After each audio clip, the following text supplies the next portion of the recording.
is it just going to be you from? Will not be joining. It'll just be me. And then Stefan Steve, I believe it was Steve Kennett, is he going to join from GBBN? I'm not sure. He might not. Okay. So we have Cassandra. Other than that, then we're pretty much have everyone. So, and I'll update the list if anyone arrives late and email it to you, Tim. But we're live on YouTube and we're recording, so we're good to go. All right, if you get an update, let me know that you sent that to me. I don't always pop back. All right, good afternoon. My name is Tim Voss, and I'm the chair of the Historic Conservation Board. I'd like to take a minute to remind everyone about the rules of this proceeding. This proceeding is at all times governed by the rules of procedure adopted by the board on September 26, 2011, amended March 23rd, 2015, last amended March 9th, 2020. A copy of the rules of procedure is available for review online. All those planning to testify today, which does not include those solely making arguments, such as attorneys, will be asked to take an oath administered by the board's attorney when they testify. This is a quasi-judicial hearing. As such, the board reserves the right to deliberate in private. The Ohio rules of evidence do not apply to this hearing.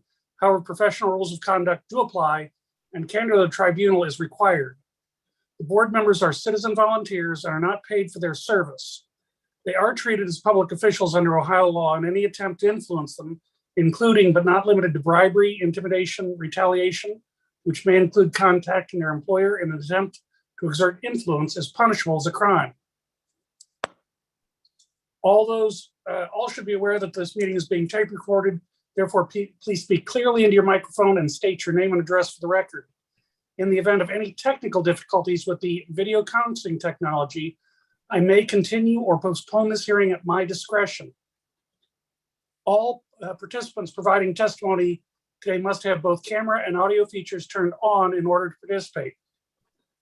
With that, we'll proceed to the item on our agenda. 1712 Logan Street, Ms. Johnson. yes. So 1712 Logan Street, also known as Logan Commons, is at the corner of Elder Street and Logan Street.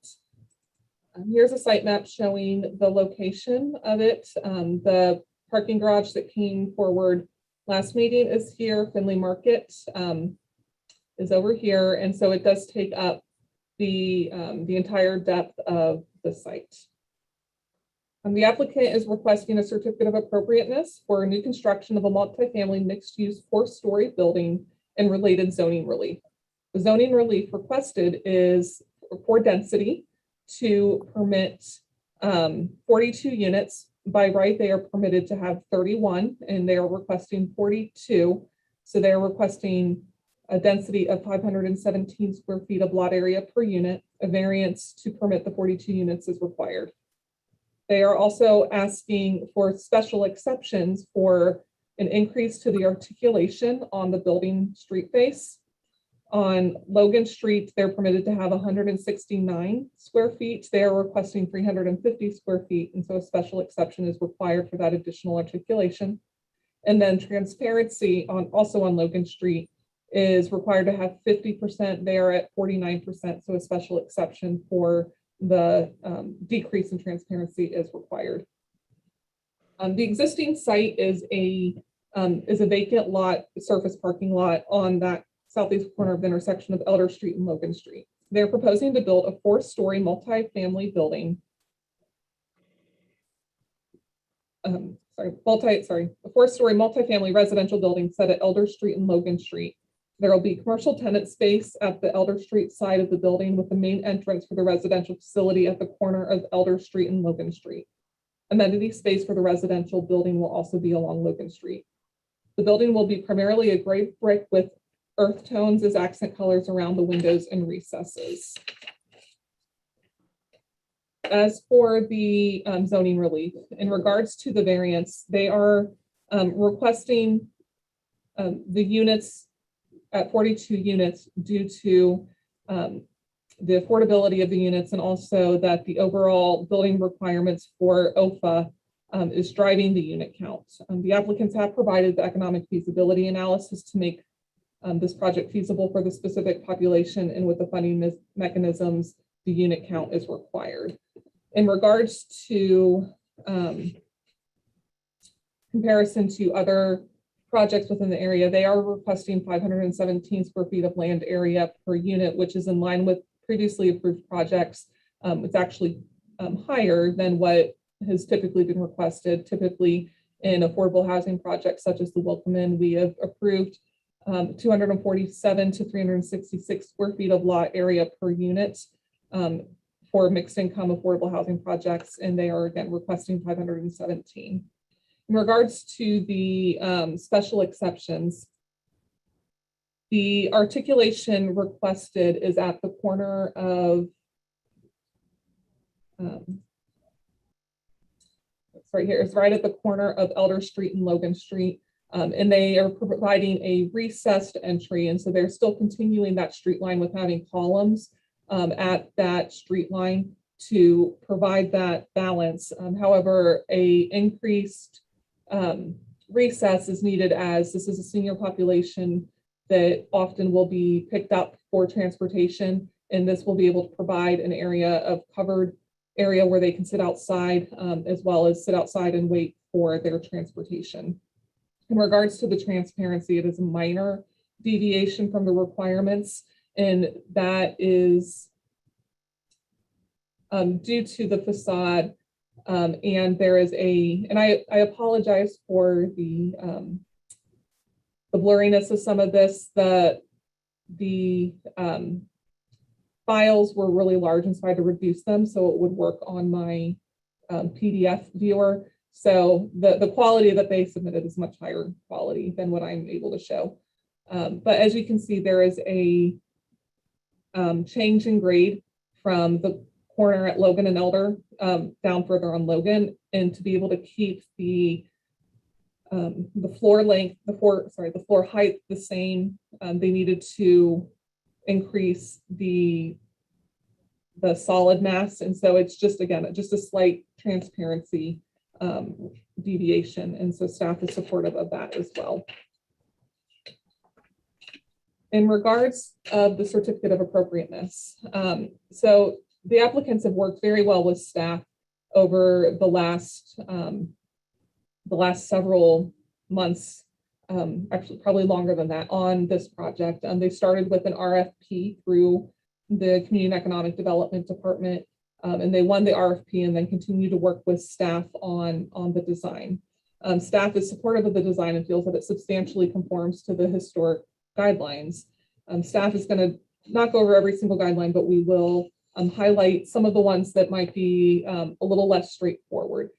So the base middle height is pretty obvious, with the base having the commercial tenant space, especially on Elder.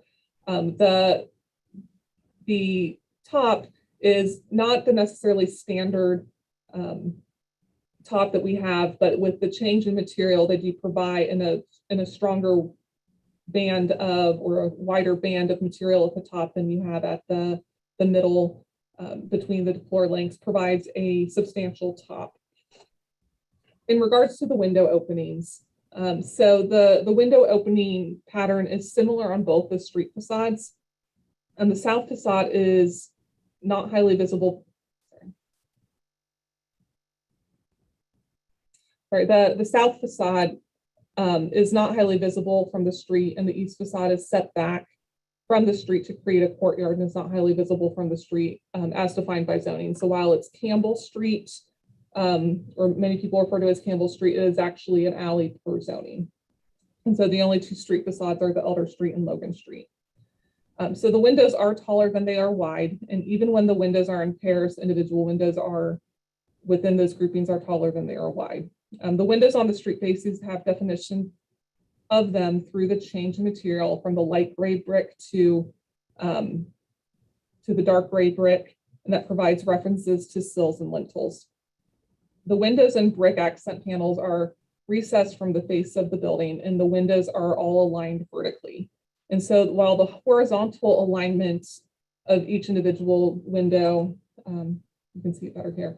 So while there is kind of a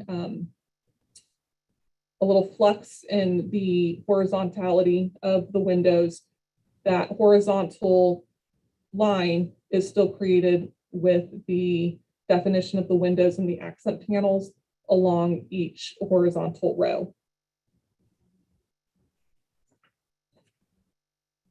In regards to the rhythm, the building is a rather large building. It takes up the entire width of the Elder Street block at about 111 feet and is 169 feet along Logan Street.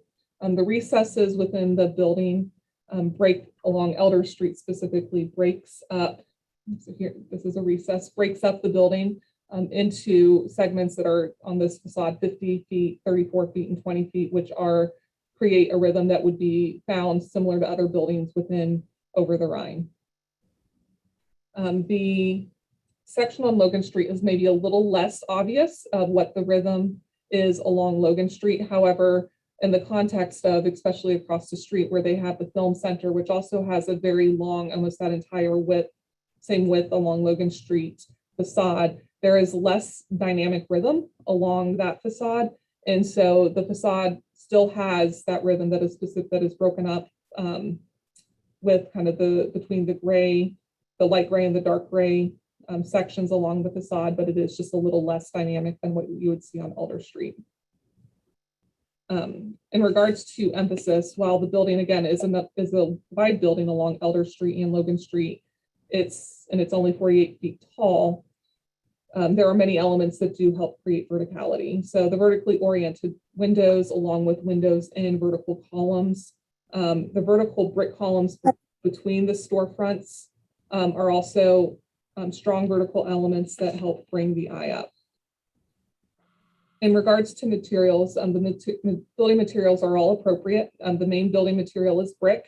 The different gray bricks are used to provide ornamentation, window surrounds, vertical orientation, and there's accent fiber cement panels that are terracotta on the street facade and gray cement on the courtyard facades, which help to provide a little bit more definition and vibrancy to the project. So there was a pre-hearing on October 20th and the applicants were present. Comments provided to staff is from the Over the Rhine Community Council, who's provided a letter of support for the project. They've approved the concept, the funding, and the presented design. And then staff's recommendation is for the zoning relief to approve 183 square feet of lot area per unit variance to allow for 517 square feet of lot area per unit to permit 42 residential units, to approve a special exception to allow an increase of articulation for an articulation of 350 square feet along Logan Street, to approve a special exception to allow a decrease of transparency for 49% transparency along Logan Street. And then staff recommends approval of a certificate of appropriateness for new construction of a 4-story mixed-use residential building for plans by GBBN architects dated 9/24/2021 for the property at 1712 Logan Street, with the following condition: that the building permit must be issued within 2 years or the certificate of appropriateness will expire. Thank you very much. All right, who will be speaking on behalf of the applicant? I will. And you are? Stefan Cornelis, project designer at GBBN Architects. Thank you. We'll go ahead and get you sworn in. Hi, Mr. You said it's Cornelis? Cornelis, yep. Cornelis. Do you have anyone else on your team who is intending to testify today, and I can swear you and your team in all at once? I don't think so. Okay. All right. Well, if that's the case, then please raise your right hand. Do you solemnly swear to tell the truth, whole truth, and nothing but the truth? I do. All right. Thank you. You can proceed. Go ahead. Thank you. Good afternoon, members of the Historic Conservation Board. We thank you for your time to review the Logan Commons project. The project will provide 42 senior affordable housing units with elevator access, a needed housing type in OTR, and a senior community center on the ground floor. This project will be a community asset for seniors in the neighborhood to meet, comfortably live, and spend time together as they age in place nearby Findlay Market. It is a coming together of multiple entities: CMHA, the Cincinnati Metropolitan Housing Authority, who will own the building; Urban Sites, the developer; and Meals on Wheels, who will operate the senior center. A small commercial space completes the program at the far east corner of the building on the ground floor. 4 accessible parking spaces and an outdoor courtyard will serve both residents and a visitor on the Campbell Street side. Since the beginning of this year, we've been working with the community to get their input and feedback throughout the different phases of the design in regard to the massing early on and up to material selections in the last round. Support letters from the community were received throughout this process. The design of the building is in compliance with the OTR historic guidelines, as we've outlined in our written and graphic narrative per each section, and as Beth illustrated as well. Just under 50 feet, the height of this 4-story building will relate closely to the height of the Globe building diagonally across the street on Elder Street. The length of the building is broken by a few subtle recesses or folds deliberately located to provide an urban response to a setback or relate to the more typical width of OTR facades. Also by alternating window rhythms of 27 to 30 feet in 27 to 30 feet sections, and on Elder Street with the material chains. The base, middle, and top are articulated with subtle recesses and color changes in the brick. Generally, the building takes cues from the 2 different architectural styles immediately adjacent to the west, with the industrial character of the Film Center building, and the east with the more typical Italianate residential architecture of the Crown building in its design. Elements of scale, proportions, and rhythms found in each have been carefully analyzed, referenced, and layered into primary and secondary rhythms, window and window surround detailing, and material use and color, applied in a modern way to the facade design of this building along its primary facades on Elder and Logan Street. The building hereby connects the already built fabric in a unique way, filling in a gap and welcomes people coming from Central Parkway through Elder Street into the character of the Findlay neighborhood. Thank you for your consideration, and we're looking forward to hearing your thoughts. Thank you very much. At this point, I'd like to give the board an opportunity to ask any questions of the applicant or staff. Any board members have any questions at this point? All right. I have a number of people signed up. If you wish to testify, we'll get you sworn in. If not, let us know that and we'll move along. Blazy Durio.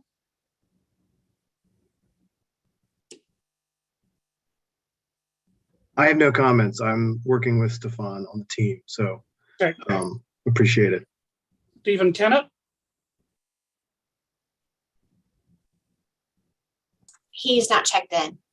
I'm sorry. Tim Westrich. I am with the developer Urban Sites. I'm just here to answer any questions. And of course, we support this project. Michael Koch. I'm the same. I'm with CMHA and just here to support GBBN. Gary Bowers. No questions. I'm with CMHA, just representing the project. Tracy Collins. I'm with Meals on Wheels and just here to answer any questions about the senior center and the project. All right. Danny Klingler. Hello, I think I should be sworn in. Yep. Danny, please raise your right hand. You solemnly swear to tell the truth, the whole truth, and nothing but the truth? I do. All right. Thank Go you. ahead. Thanks. For future reference, your hand doesn't show up. If you have one of these background things, I'll note to self. Thank you. And in spite of my background being over there on community council, I'm really here just to speak as a resident. Obviously, the community council did submit a letter of support. And I also wanted to express strong support for the design of this project, just as a resident. Tim and Stefan and the team have been very responsive, have been very open to meeting, and have put a lot, I think, into the design and the quality of the project, notwithstanding any of the social elements, which are very welcome in the neighborhood. Having such a strong, thoughtful design is just, an added bonus to the whole project. And I don't know if Frank Russell's going to get a chance to speak on behalf of the infill committee, but we did as a committee meet with these folks several times, and they took feedback into consideration. And personally, I think this design could end up winning an award. So I hope it passes, and I hope this project gets built. It's just a respectful project for the historic district. So thank you. All right. Cassandra, did Frank Russell call in? No, we don't have any other participants. All right. I will entertain comments or questions from the board at this point. Don't all speak at once. Absent that, I will entertain a motion. Mr. Chairman, I'd like to make a motion to approve both the zoning relief and the certificate of appropriateness as laid out by staff. I have a motion and a second. Mr. Sunderman, Aye. Ms. Smith Dobbins, She isn't here, right? Mr. Weiss, Yes. Ms. McKenzie,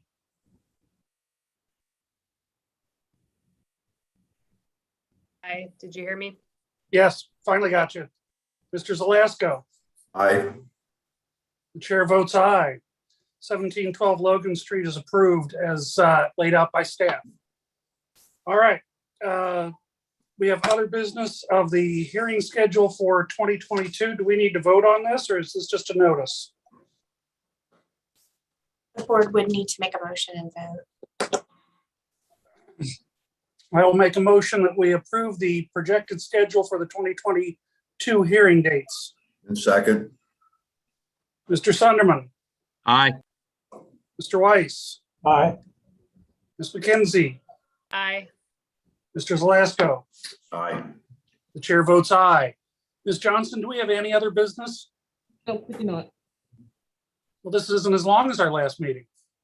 If you want us to make something else, No, I'm sure we I'm can. Okay. for it. I will move that we adjourn. Second. All in favor? Aye. Aye.